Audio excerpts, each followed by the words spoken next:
Assalamualaikum warahmatullahi wabarakatuh. Perkenalkan, saya Adinda Nurfadia dengan stambuk L131231128. Saya berasal dari kelompok 3.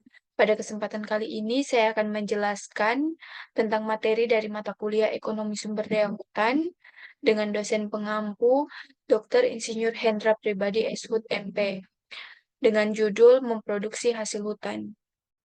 Baik, yang pertama yaitu konsep teori produksi. Konsep dasar dari produksi sumber daya hutan adalah segala sesuatu yang telah tersedia di hutan yang wujudnya nampak atau barang dan dapat dimanfaatkan oleh makhluk hidup, khususnya manusia guna memenuhi kebutuhan atau keinginan yang relatif tak terbatas.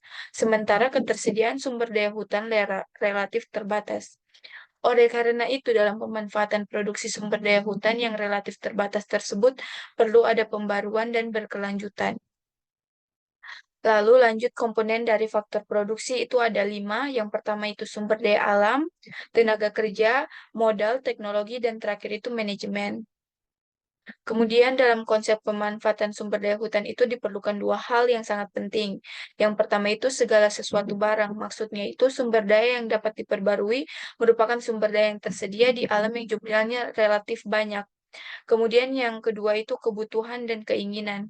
Maksudnya itu kebutuhan akan sumber daya alam merupakan syarat mutlak untuk pembangunan ekonomi, karena tanpa sumber daya alam akan sulit melakukan pembangunan ekonomi suatu bangsa atau wilayah. Kemudian lanjut produksi hasil hutan. Produksi hasil hutan melibatkan serangkaian proses yang bertujuan untuk menghasilkan kayu dan produk non-kayu.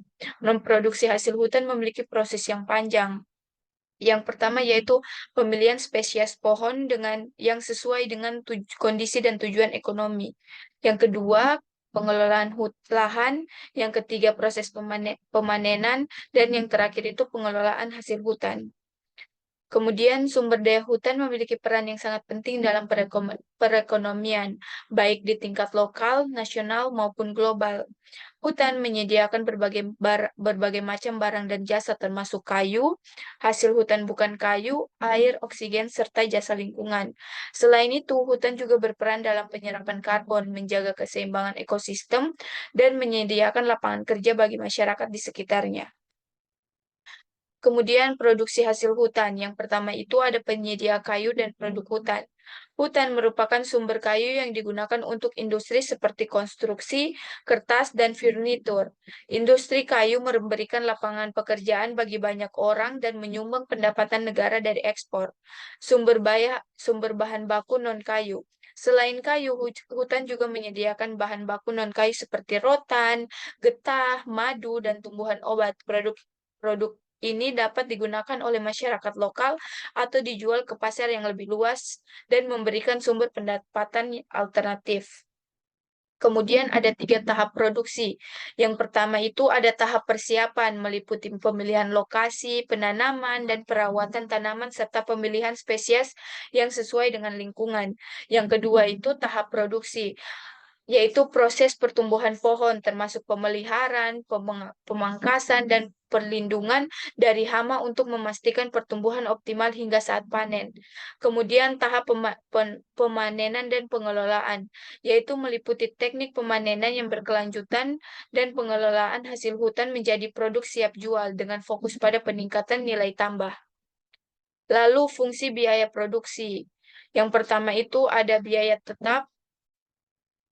Yang pertama itu fungsi biaya adalah fungsi yang menunjukkan hubungan antara biaya dan jumlah produksi. Berdasarkan periode waktunya terdapat biaya jangka pendek atau short run dan jangka panjang atau long run. Kemudian fungsi biaya produksi itu ada banyak. Yang pertama itu ada biaya tetap, atau fixed cost atau FC. Yang kedua biaya variabel atau variable cost. Yang ketiga itu ada biaya total atau total cost. Kemudian ada biaya tetap rata-rata atau average fixed cost, lalu biaya variabel rata-rata atau average variable cost, lalu biaya rata-rata atau average cost touch, lalu biaya marginal atau marginal cost.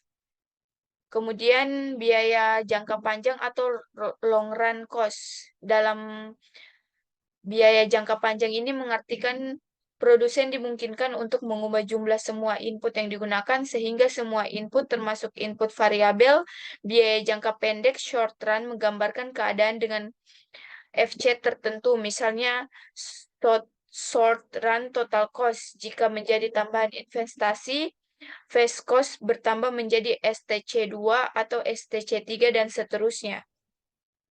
Kemudian ada tentang penerimaan atau revenue.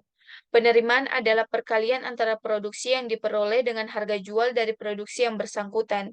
Produksi fisik dihasilkan oleh bekerjanya beberapa industri produksi sekaligus berupa tanah, modal, tenaga kerja yang terangkai dalam proses produksi. Penerimaan atau revenue atau total revenue adalah seluruh pendapatan yang diterima dari hasil penjualan barang pada tingkat harga tertentu. Adapun rumus untuk menentukan revenue itu bisa dilihat di sini yaitu TR sama dengan P kali Q. Yang dimaksud TR itu adalah total revenue, P adalah harga barang dan Q itu jumlah barang yang dijual. Lalu peningkatan hasil sumber daya hutan baik dari hutan tanaman produksi maupun hutan alam perlu terus dilakukan tanpa merusak kelestarian hutan.